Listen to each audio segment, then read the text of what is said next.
इस वीडियो के अंदर हम डिस्कस करेंगे रेकॉन एनजी टूल को। रेकॉन एनजी टूल जो है इट इज़ एन रेकोनोसेंस फ्रेमवर्क। इसमें डिफरेंट मॉड्यूल्स हैं जिसको हम इस्तेमाल करके जो है किसी भी टारगेट की हम जो है वो इन्फॉर्मेशन जो है वो हम कलेक्ट कर सकते हैं। हमें पता है कि इथिकल हैकिंग के अंदर जो सबसे पहला स्टेप होता है वो क्या होता है कि इन्फॉर्मेशन कलेक्ट करना रिलेटेड टू टारगेट, जिसको हम पेन टेस्टिंग करना चाह रहे हैं, जिसके हम इथिकल हैकिंग परफॉर्म करना चाह रहे हैं कि उस टारगेट की हम क्या करें, इन्फॉर्मेशन को कलेक्ट करें। ठीक है, ये हमारा स्टेप क्या कहलाता है, फुटप्रिंटिंग या रेकोनोसेंस कहा जाता है इसको। तो रेकॉन एनजी जो है ये रेकोनोसेंस का एक फ्रेमवर्क है। इसमें डिफरेंट मॉड्यूल्स हैं, उसको हम इस्तेमाल करके किसी भी टारगेट के बारे में हम डिफरेंट इन्फॉर्मेशन को हम कलेक्ट कर सकते हैं। तो इस वीडियो में आज मैं आपको बताऊंगा कि किस तरह जो है इस टूल को हम यूज़ करते हैं। ठीक है, जो लेटेस्ट काली के वर्जन से उसमें ये पहले से इंस्टॉल है टूल। ठीक है, इसको हम क्या करेंगे, यहाँ पे इस टूल को हम चलाएंगे, रेकॉन एनजी टूल को हम यहाँ पे चलाएंगे। ठीक है, तो इसमें हम देखेंगे किस तरह मॉड्यूल्स को हम इंस्टॉल करते हैं, किस तरह हम उसको लोड करते हैं। इस वीडियो के अंदर जो है वो हम सारा डिस्कस करेंगे।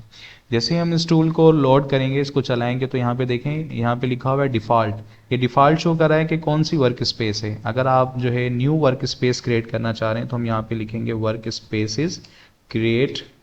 लेट्स सपोज मैं डेमो के नाम की एक यहाँ पे वर्क स्पेस क्रिएट करना चाह रहा हूँ। ये देखें, यहाँ पे डेमो लिखा हुआ आ गया। डेट मीन्स कि ये न्यू वर्क स्पेस क्रिएट हो गई है डेमो के नाम की। ठीक है, अगर हम जो है लेट्स सपोज डिफरेंट मॉड्यूल्स होते हैं, हम चाह रहे हैं कि सारे के सारे मॉड्यूल्स जो इंस्टॉल हो जाएं, तो उसके लिए हम कमांड चलाएंगे मार्केट प्लेस इंस्टॉल ऑल। अगर हम इंस्टॉल ऑल करेंगे तो वो सारे मॉड्यूल्स जितने भी रेकॉन एनजी के अंदर हैं वो सारे के सारे क्या हो जाएंगे, इंस्टॉल हो जाएंगे।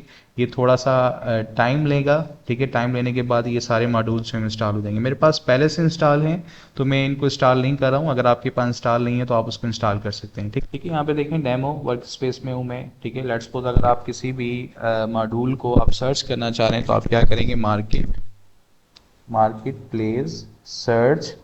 ठीक है, उस मॉड्यूल का नाम लिखेंगे। लेट्स सपोज मैं डोमेन से रिलेटेड मॉड्यूल को देखना चाह रहा हूँ तो आप यहाँ पे लिख दें डोमेन। अब ये देखिए, डोमेन से रिलेटेड जितने भी मॉड्यूल्स हैं वो सारे के सारे यहाँ पे शो हो रहे हैं। लेट्स सपोज मैं इस मॉड्यूल को आपको यूज़ करके दिखाता हूँ, हैकर टारगेट। इसको जो है इसके पाथ को मैं यहाँ से कॉपी कर लूँगा। यहाँ पे देखेंगे क्या है, इंस्टॉल है। अब मैं यहाँ पे लेट्स सपोज इस मॉड्यूल को लोड करना चाह रहा हूँ तो यहाँ पे मैं कमांड दूंगा मॉड्यूल्स लोड। ठीक है, यहाँ पे इसको मैं पेस्ट कर दूंगा। इसको मैं जब पेस्ट करूंगा तो ये मॉड्यूल देखें यहाँ पे लोड हो गया है। उसके बाद लोड करने के बाद हमें जो है किसी भी टारगेट को, सोर्स को जो है वो हमें सेट करना पड़ेगा। तो उसके लिए हम कमांड चलाएंगे ऑप्शंस सेट।